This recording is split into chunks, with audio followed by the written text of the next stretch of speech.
before the night is through. I wanna do bad things with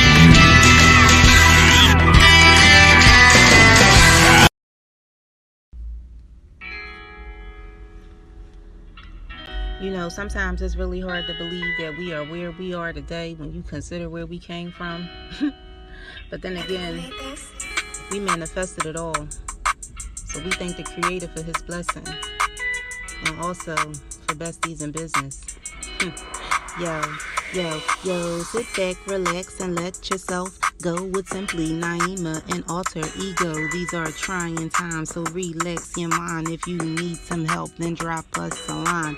We create a space where we can have good conversation, family, culture, business, race relations, giving birth to kings and queens, manifesting wealth and things. 2020 came and tried to give us mad action with no satisfaction, and then we all distracted, but still gotta hold our own, doing big boss shit, rockin' Nina Simone, a superstar in this compilation. Came to this universe to give you niggas motivation, but you still sleep, you niggas always on a vacation. But he's a creep, and that's the real life translation. You feel me? I don't think they feel you, yo. We gon' get this bread and feed them till they full, yup. We gon' get this bread and plant the seeds that really grow. We do it to build and not for likes or for show. Expand your network, your connections will grow. Thanking the Creator from where all our blessings flow. We are innovators and creators, multifaceted, talented, beautiful queens. Most of all, confident and conquering dreams. Besties, gang gang.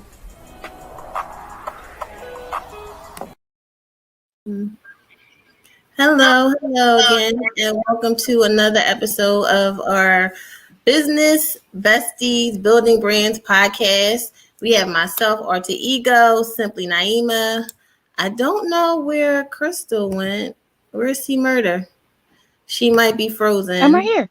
Oh, there you go. You weren't on the screen. Okay. All right. So we have a special show for you guys today. We're going to be talking about HIV and AIDS awareness. And Crystal is going to introduce our special guest. Awesome. Our guest today is Lynette Trawick. She is a Philadelphia native, a Christian, a wife, and a mother of 11.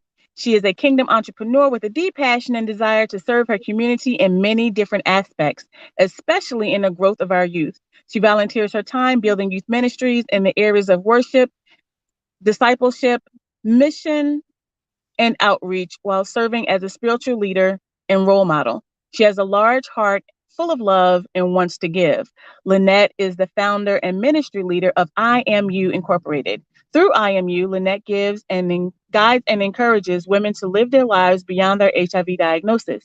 She also creates unique platforms to support couples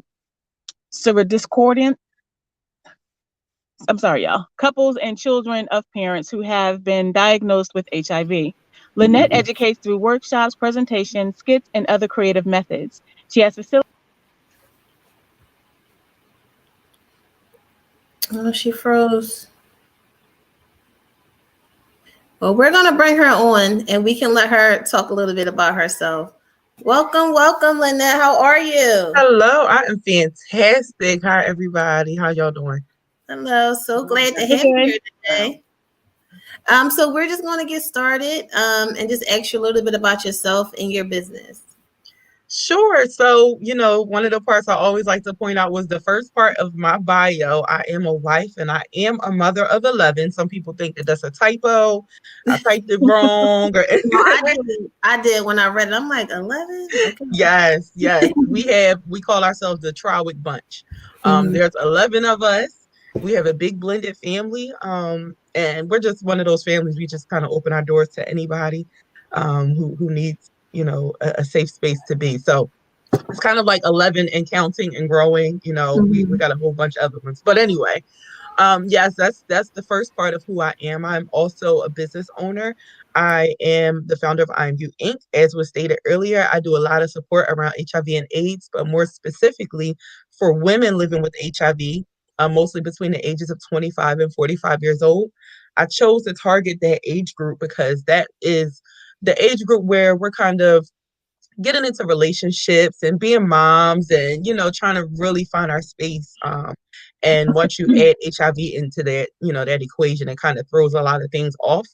So I do a lot around supporting those women as well as helping them to build their support system around themselves. So educating their children, educating their significant others. And that word that was in that bio, it kind of throws everybody for a loop. So don't feel bad at all. It's serodiscordant. So serodiscordant. Discordant. Yes, a serodiscordant relationship is one where one partner is HIV positive and one partner is HIV negative. It's also called a mixed status couple or a magnetic couple. So you'll hear that interchangeably. So that's one part of what I do. I am also newly an Herbalife Wellness Coach. So I've been on my fitness journey, my wellness journey. That's also been very, very amazing. It's been a lot of fun. It's actually helped me a lot, even with HIV and AIDS, and as well as mental health, especially. So that's some of what I do. It's been a busy year, 2020. I can't say it's been a horrible year. It's been very busy and very productive. So I'm grateful. Okay. That's good. So what was the starting point for this? How long have you been doing this? I don't know if I missed that in the bio. Like, what was the starting point? What made you say, you know what, listen, let me go ahead and get things rolling? So I was diagnosed myself with HIV on November 18th, 2008. So that was about 12 years ago, actually. My rebirth day, what I call my rebirth day, actually just passed. I actually celebrate that day, because I feel like it was a new beginning for me. It was something that God introduced me into. And it was just kind of a new start at a new life. Of course, in the very beginning, I didn't think of it that way. It wasn't anything joyous. It wasn't anything I was trying to talk about ever. I would have never thought I would be on a podcast, speaking to anybody, traveling and doing any of this stuff in regards to HIV. But again, I feel like it was just a new way for God to kind of push me into, a crowd of new people that needed that, needed to hear these things. So that's kind of when I got started. Like I said, 2008, but in 2012 is when I had my first speaking engagement. Somebody invited me out to come and share my story. I was like, yeah, that was like the third year that she said it. I finally agreed. Didn't tell anybody about this speaking engagement at all. I think I told a couple people, but that's it. But I went and I spoke, and the amount of support that I received after was amazing. And it wasn't just the support that I got myself, but it was the stories that I was able to hear afterwards. So people, saying, because I heard your story, I'm able to move, I'm able to go on, or because I heard your story, I can now understand what my mom or my sister or my girlfriend is going through, so that's kind of what helped me to get started with a lot of the things in regards to speaking engagements. I began IMU in 2000, officially in 2017. It became a nonprofit organization. And I did that, like I said, because I know there are not a lot of women out here that are like myself that I saw. When I was diagnosed, I was 26 years old. I was working, I was in school, I was a single mom, and I didn't see anybody like me. Once they said HIV, I had no idea what was supposed to happen next, because the only knowledge that I had of HIV was what I saw in movies. You get HIV, you get AIDS, you go into the hospital, you get pneumonia, you die. That's pretty much the extent of what my HIV knowledge was. So I knew that after some point, I had to get out there and start sharing the message and helping other women like myself know that an HIV diagnosis is not the end of the world. We can continue, we can grow, we can love, we can be loved, and we can be in successful relationships. So that's kind of how it all got started. We have a comment. I'm not sure who this person is. It just says that they love you and you're such a beautiful person. Oh, thanks. So, did you have any symptoms? How did you find out? So I had no symptoms. Well, okay, let me rephrase. Again, I was diagnosed in November 2008. I didn't have any symptoms at that time. There was nothing that made me go get tested. It was my annual GYN exam, so I always got all my STD tests, STI tests, everything done annually anyway. So that was just included in it. later on down the line, knowing now, with all the information that I know that I probably contracted HIV around March of 2008, because at that time I had gotten really, really sick, and I was generally a healthy person, but I had got the flu, a stomach virus, strep throat, my blood pressure was low, and I was dehydrated all at the same time. So I was sick. I was literally sick for about 2 months at that time. So I was taking medicine for all of these different things. Not once did any doctors or anyone suggest I take an HIV test. So that was March. I was better by the summer.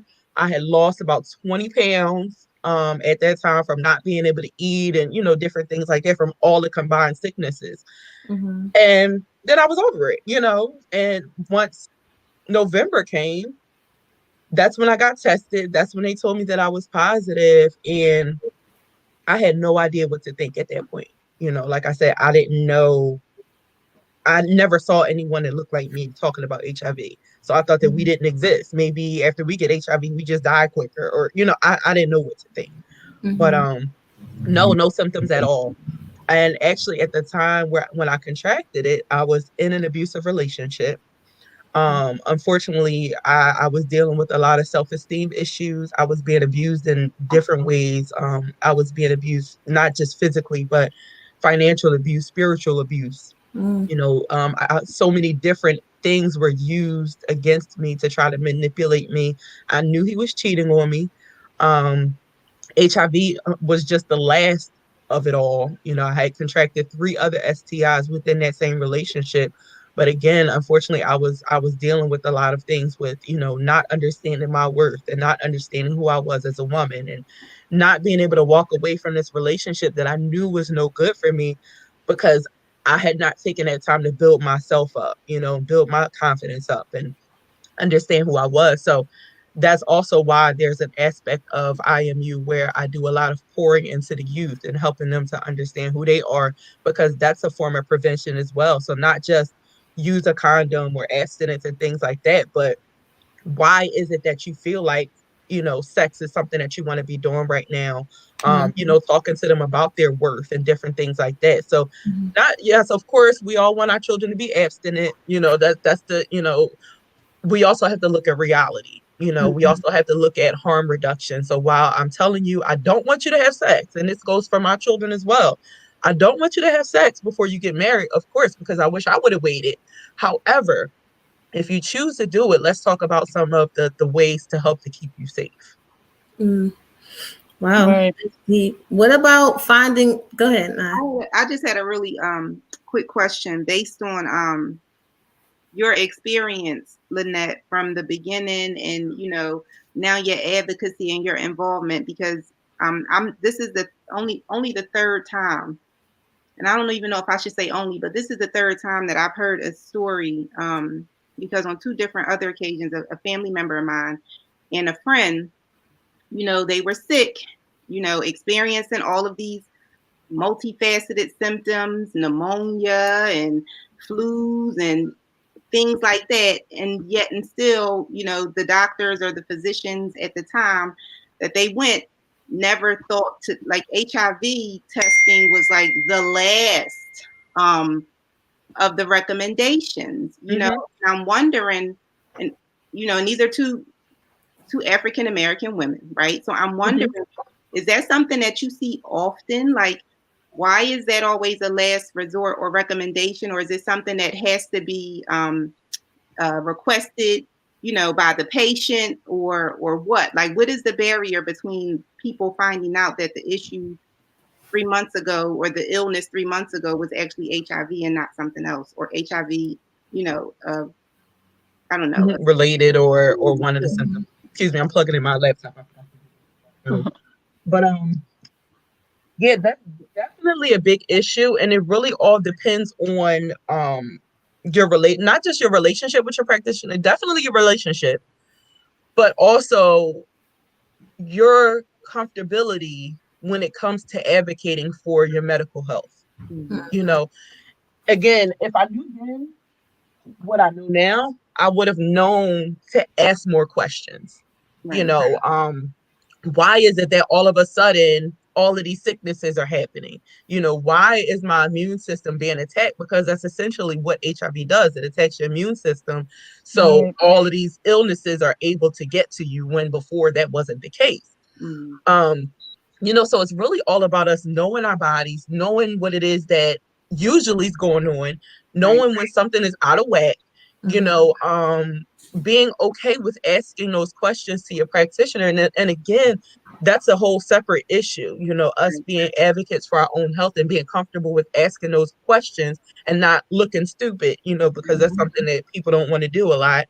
But being okay with that part. And then when we're talking specifically about HIV, just get tested on a regular basis. If you get tested on a regular basis, and that's, for me at the time, that was annually. And I always suggest everybody get tested at least annually, whether you're in a relationship, you're married, whatever the case is, get tested at least annually.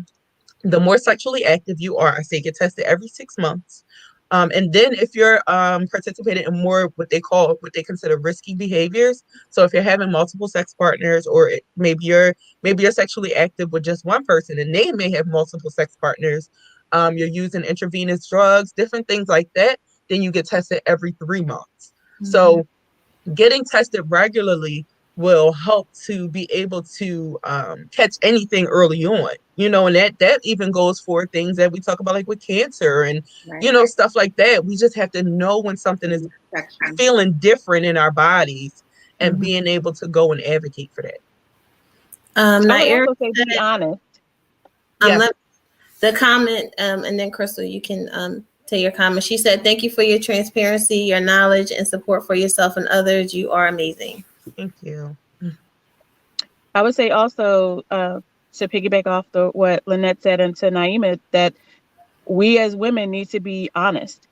Honest about our symptoms, honest about our sexuality, honest about what's really going on, because we as women have a tendency to self-medicate and to push things off. Like, oh no, I just slept with him once. No protection, just being honest. And I think that once you're honest with yourself, then the relationship with your doctors become it's even more where you do trust your doctor, because you're honest with yourself, and the doctor needs to know everything. And I said, just not even just for illnesses that we have, just in general, just be honest with your doctor, because they can only treat you for what you tell them. They're not a psychic. They can't say if you gave them one symptom and then they're running down a slew of information, to you, and it's not even that. You just have to be honest. I definitely agree. I think culturally, we've gotten away from that. My daughter is 22, and I think maybe a few years ago I took her to the dentist. She had to get all of her wisdom teeth removed. And we were in there, and she was signing off all of the the authorization paperwork, and Inaya literally reads everything. Like, she reads all of the time, and that's how she was raised. I'm like, Inaya, you have to be educational. You have to be knowledgeable about this process, particularly when it comes to doctors, because we do have trust issues. So with the trust issues, it's not to stay away, it's to get educated, get more involved, so that you can be knowledgeable about the process. So I think that culturally, that's something that, we've gotten away from, that we need to just include ourselves in those processes. I've been a big advocate. I had my daughter when I was young, and I didn't know what the heck was going on with my body emotionally or anything. And my folks was mad at me because I was a teenage mom, so they weren't speaking to me. So Khadija and me and Monique, we were all talking to each other. We were reading books. We were trying to, figure out what was going on. And I think that we have to be okay with advocating for our health care and teaching our kids to do that first. I just told my daughter the other day, and my friends too, I said, I always tell the doctors and the lawyers the truth, everything. Yeah. You say, I need you as my lawyer to know, listen, I did it, but this is how I did it. So when they lie, you can catch it. And at the doctors, I need to tell you everything. It's not a time to be shy, but Black women have a disadvantage anyway in the healthcare system, because they don't believe us half the time. They don't believe our pain. They don't believe our symptoms. So a lot of times they are the ones brushing us off, even if you are trying to advocate. So it's just about being brave and saying, no, I need this test done, or finding another doctor. Yep. Yes. Now, you said Definitely. that you were married. I wanted to talk a little bit about that. Like, how did you find love again? How did you blossom and you're so happy? And how did you fight? Ooh. You are fighting depression right now, and they're not even Already. what you Think about that. She got chills already. Look, like, ooh. I got the good and the bad ones, but yes. I love it. I love it. So finding love, oh my goodness, that was a process. So first I had to get comfortable with HIV, because at the end of the day, it's going to be part of the conversation. It really just depended on, it was just a thought process of, okay, when do I say something? How do I introduce this into a conversation? And then even before that, it's like, do I need to introduce this into the conversation? Because some people would automatically think, okay, you have HIV, you need to tell somebody from the very beginning. That's not always the case, because if you think about it, to me, HIV, things like bipolar disorder, anything like that, genetic stuff that you might have going on, you're not introducing all of that stuff in the very first conversation. To me, it all depends on what you define as dating also. Some people automatically equate dating to sex. If that's the case, okay, you may want to introduce the conversation around HIV a little earlier. For me, I define dating literally as dating. We're going out on some dates to see if we might want to take it to the next step. So if that's the case, I'm not pouring out all my business, just like I don't expect you to pour out all your business to see if I got to see if you deserve to know everything there is about me first. And that was just my personal perspective. I don't expect you to tell me about all 5-year crazy baby mamas and all that kind of stuff in the first date. You got to ease that kind of stuff into the conversation. So I just looked at HIV in that sense. Now, I can't say that I was always honest either, because again, it is a hard conversation to have. There have been times where I did say something in the very beginning and then that relationship was over, and as a young Black woman, who wants to keep having that conversation and keep pushing potential love away? So that deterred me a lot from even saying anything at all sometimes. So, there were times where I would wait and it's 3, 4, 5, 6 months later, now, okay, we may want to take this relationship to the next level. Let me say something now. And that could go either way. They could either get mad because I waited, and now leave me alone anyway. Or it could be, okay, you know what? You show me 6 months of yourself. I'm in love with everything else that you have going on. This is just something else for us to learn together. So I've played it so many different ways. Fortunately, my husband, Daniel, we were actually friends for 5 years prior to our relationship beginning. Daniel, so I was diagnosed in November 2008. I actually met Daniel in October 2008. So our friendship developed over me being his daughter's hairdresser. I started doing his daughter's hair every 2 weeks. So, he's bringing his daughter and we're, conversing and we're getting to know each other better. We became friends, became best friends, became brother and sister. Like, we literally call each other brother and sister. So like, the nieces and nephews were our kids. That's how close we were at the time. February of 2012, Daniel's father, my father-in-law was actually died. Well, Daniel found out his father was living with HIV. So at the time, he had no idea of how long he had been positive. But that was just a journey for Daniel. And actually in February 2012, by that point, he still didn't know about my diagnosis. I hadn't told Daniel. So this is now 4 years after I met him. October 2012, so later on in that same year after his father was diagnosed, I was doing the AIDS walk here in Philly. I was interviewed during that walk. After the interview, I received so many phone calls. I did not realize that this man who interviewed me was from the Philadelphia Inquirer, so a huge paper here in Philly. And it was also printed on, Philly.com, I believe. So that next day, I'm getting all these phone calls from different people, text messages. Girl, I see this. Is this true? And I'm trying to figure out all types of ways to lie about how no, it's not true. So I kind of used that as I took the initiative. I started sending that link out to different people. Hey, read this. So Daniel was one of the people that I sent the link out to. Hey, I want you to read this. he was upset for me not telling him for so long. But after us talking about it a lot, he understood that it's just not a regular conversation I could have just sat down and had at the time. So that was October 2012. June 2012 was Daniel's, June 2013, the following year, his 30th birthday. He decided to put together this trip with all his homies. I was one of the homies. So, we were all supposed to go to Vegas. All the homies canceled for different reasons. So it was me, Daniel, and his niece going to Vegas together. His niece was 21. So, I had to look out for the little, for Niecy, and, we all hanging out together and everything. One thing led to another, what happened in Vegas didn't stay in Vegas. Now we married. But,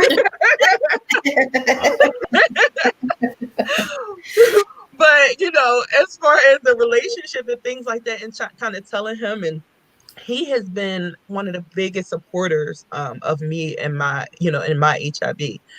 He was the one to kind of push me and tell me, you need to go ahead and share your story.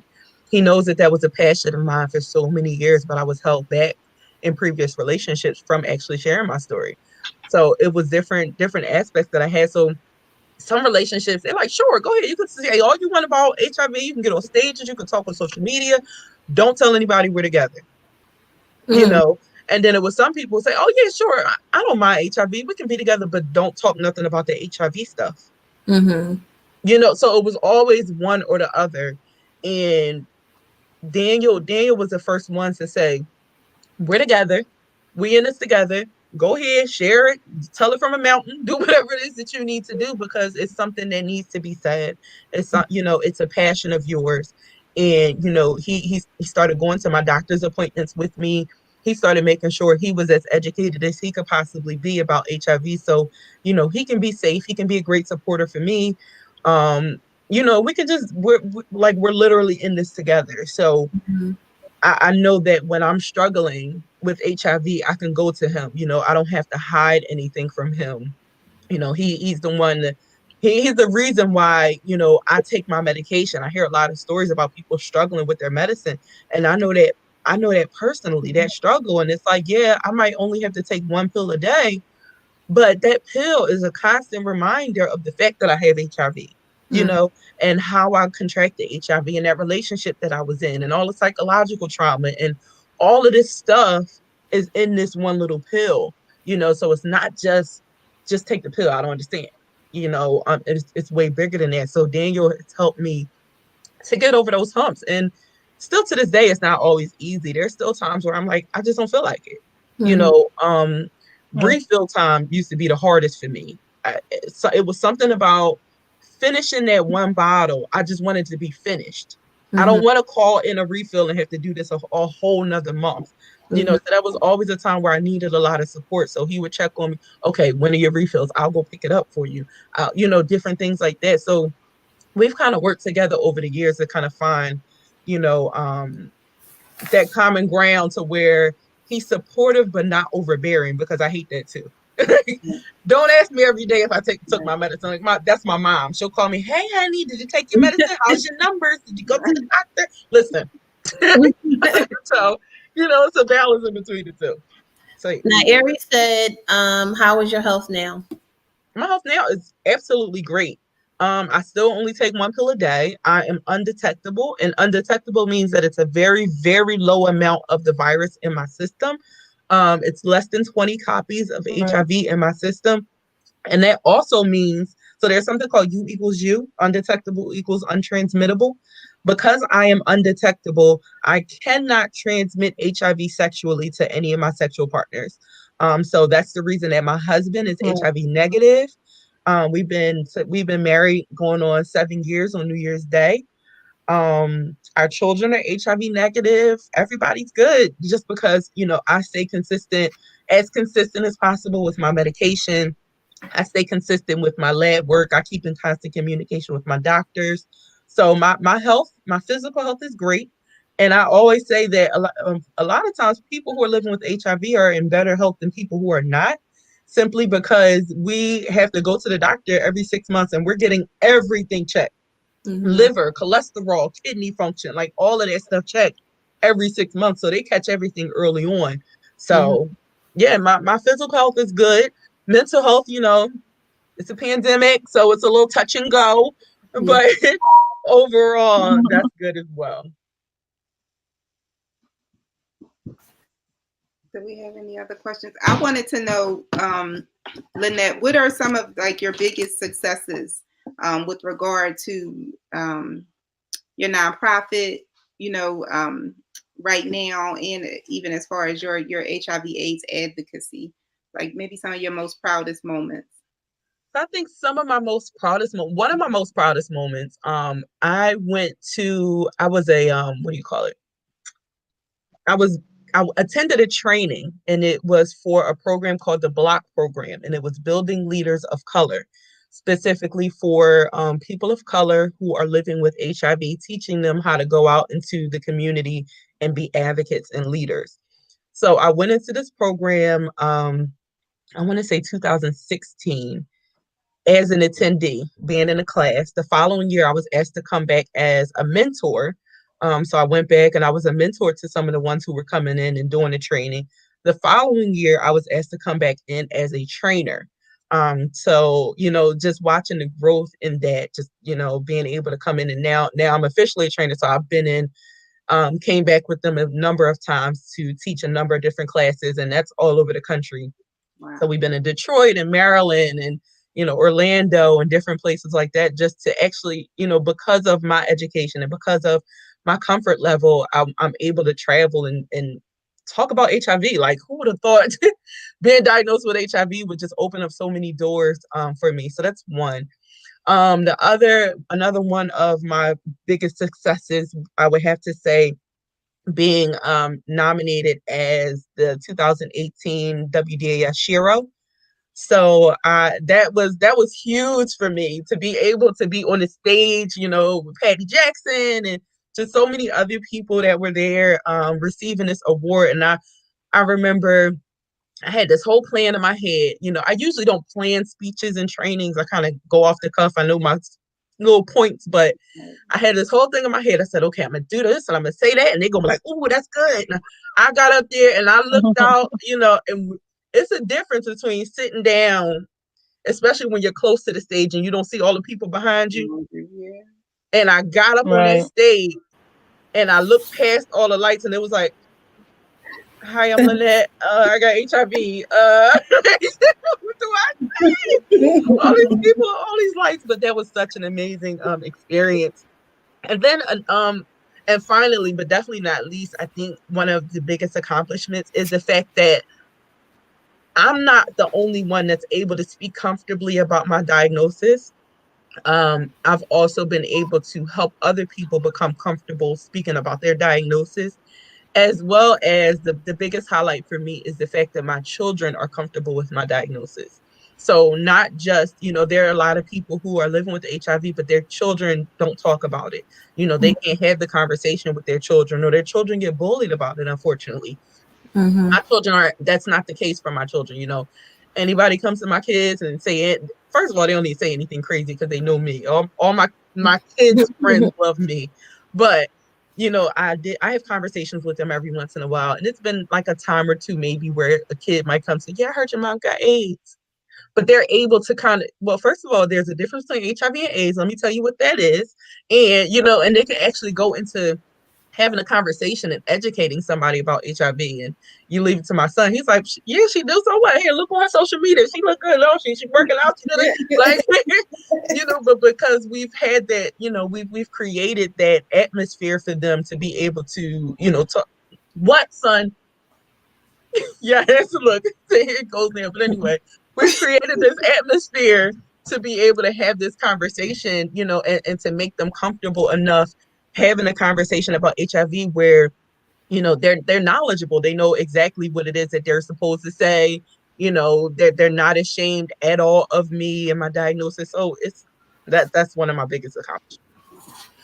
If you had a book or a billboard about your life, what would the title be, or what would the billboard say? So actually, I do have a book. I'm currently doing some fundraising to try to get the whole process complete, because this book has been done for probably about 2 years. But like I said, it's just a process between editing and all of that stuff and publication and getting the cover together. But so the book is called, and the billboard will say, um, From Diagnosis to Destiny. Okay. Yep. So, I think you you give us a few tidbits here and there. I think sometimes you give us some excerpts of your I book. do. I haven't dropped any in a while. More. I haven't dropped any in a while because every time I would drop an excerpt, they're like, "Oh my God, when is the book coming?" I'm like, right. "Oh, let me get this money together, and I promise it's going to come." But the book is complete on my computer, so it's just like I said, just kind of trying to finish that process, learn more about the editing and all that stuff. So we're looking forward to it. Yeah. Well, we have book editors in our group if you need them, and I think as 2 people, I believe they have publishing companies. So I'll tag everybody when the show is over. Crystal, did you have a question? And we have a question from the audience too. My question is, a lot of people don't know my story and my life, which I like to keep it that way. But 2 of my daughters they were born HIV positive, and they're still, one's 10, one's 16. And I'm still finding that there's a ton of stigmas around HIV, being HIV positive, and what that involves. And it's very, for me, I'm gonna speak for me. For me, it's very difficult for me to not be combative when we are privy to the ignorance. And I try to educate, but it gets really touchy because my kids are so young and so impressionable, and they're girls, and one's 16, she's dating, and they're into sports. And when I have to share certain things with individuals, it's always a teachable moment for the individual. And I try to tell them, don't you ever talk to my child about anything you do not know. You will address me. And for my daughters, I instill this strength and power in them, and that if someone asks you about your HIV status, if you feel comfortable telling them, also be prepared for them being uncomfortable hearing it, because there is a lot of ignorance. And with kids, these kids today, you got to break it down to they be in some lemon pepper steppers, so you got to use the same language to get them to understand. So my question is for you, because we're all we're adults, and we're talking about adults with being diagnosed with HIV, but what about children who are still today being born HIV positive, and those children who are HIV positive? What can we do, say, for the caregivers, the parents, and also them, so they can feel comfortable with sharing coming from a place of caring, and also educating without feeling embarrassed? Firstly, I think you're doing a great job with what you said already. I think that you even being able to have the conversation with your daughters is so super important. There's a lot of parents out here who hide the diagnosis from the children. And I think that's so hurtful for that child, because I think it's so much more power in knowing what's going on, at that age. So I definitely commend you for opening up the doors to actually have that conversation. And I think education is number one in this whole thing. I love what you said earlier about as long as if you're comfortable with talking about it, just be prepared for them to be uncomfortable. I think that is so major. Because there are going to be some uncomfortable moments. There are going to be some time, like everybody's not going to accept it. As positive as I am, as bubbly as I am, there's still some people who are out here and they refuse to accept the fact that HIV is okay. They refuse to accept the fact that we can live happy, healthy lives even with HIV, even with all the stuff that I post with my kids happy, my husband happy, and all this happy stuff. They're still like, yeah, how okay, dare whatever. you? Yeah, how right. dare you be happy? Yeah, I've had people to say, well, I feel like you should be with somebody who has HIV. Like, why would you be with somebody who doesn't have HIV? We've had people, my husband has had, especially women. Oh my goodness. Y'all see my husband? But especially, I wouldn't think, see, when I hear things like that, like, you should be with somebody who had HIV, like, nigga, how you think I got it? What the hell? listen, right, I was. That's how I wound up in this predicament. Mhm. But like you said, See everything that? is a teachable moment, because it's like, Right, as long as they're open to being educated, because some people are like that because they got the wrong information, right, and sometimes they're open to receiving the right information. Sometimes it's just like, look, this is what I know. I don't care what you say, and it is what it is. So I would even use, situations like you said, I use them all as teachable moments, and just working on toughening up their skin, because like I said, everything ain't gonna be peaches and cream. I don't care how good you feel about this whole HIV thing, how you twist it and right. how you turn it. It's not always going to be good. But education is so key, because people are going to ask questions. People are going to ask the right question in the wrong way. They're going to use the wrong language. They're going to say, well, how? Like, I have what I like to call cringy words.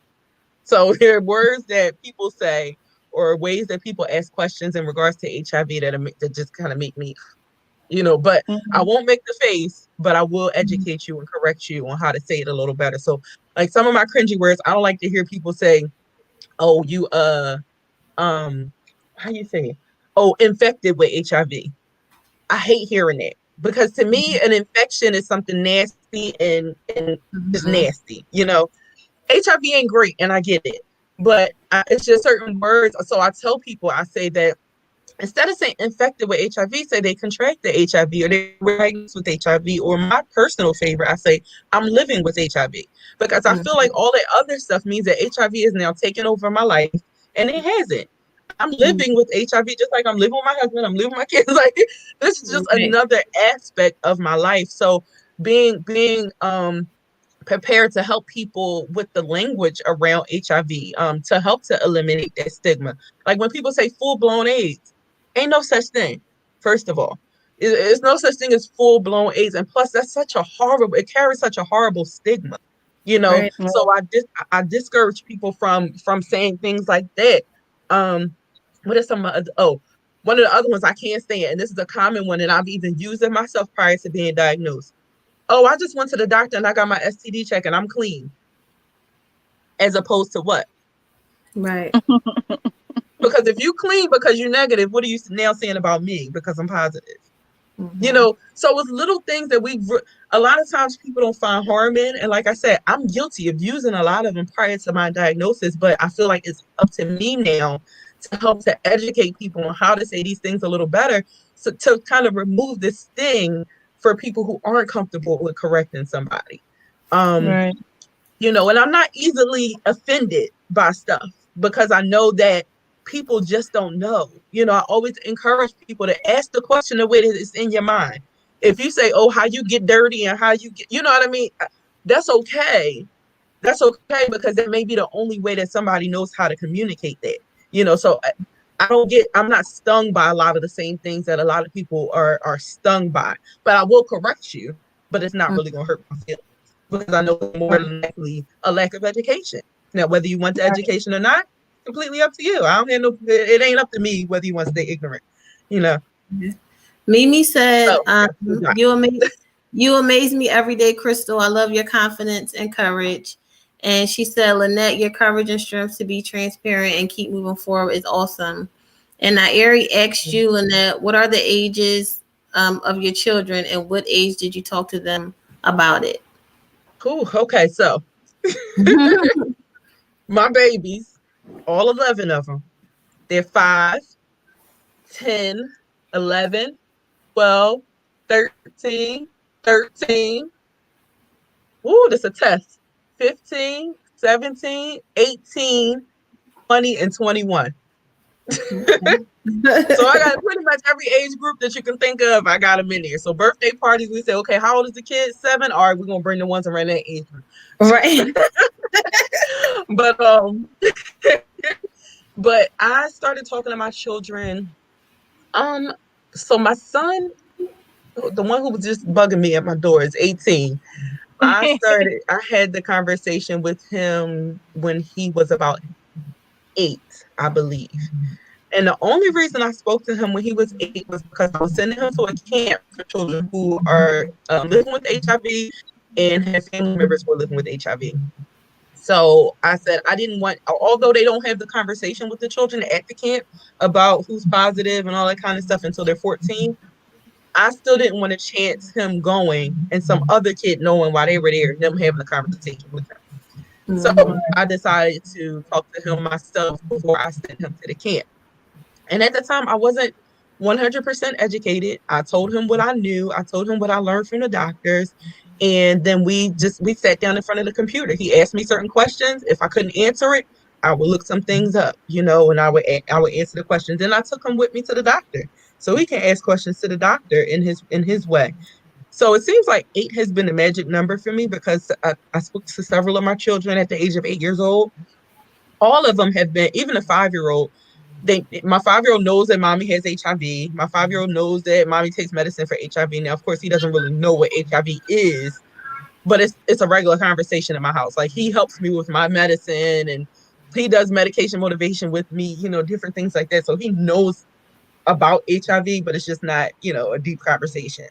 So yeah, for some reason, 8 was the magic number for my household to actually have that conversation.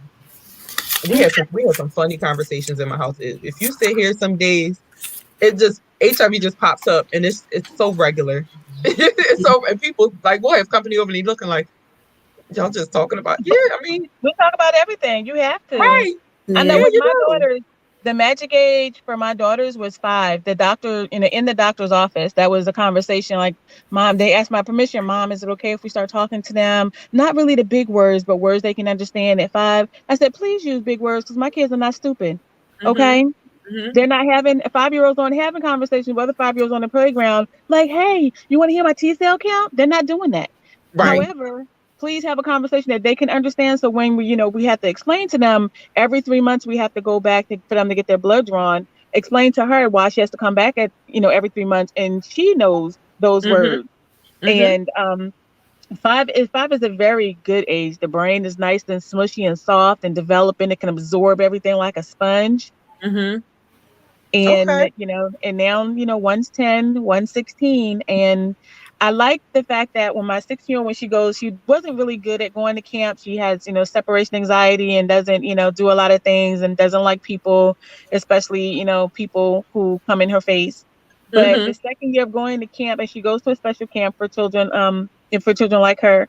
And she made a ton of friends who not only were HIV positive, but had other illnesses too. And her boyfriend that she has now, he has sickle cell. And when, me and the mom, we talked, and he was like, hey, these kids, we had to have a conversation and we're talking. Right.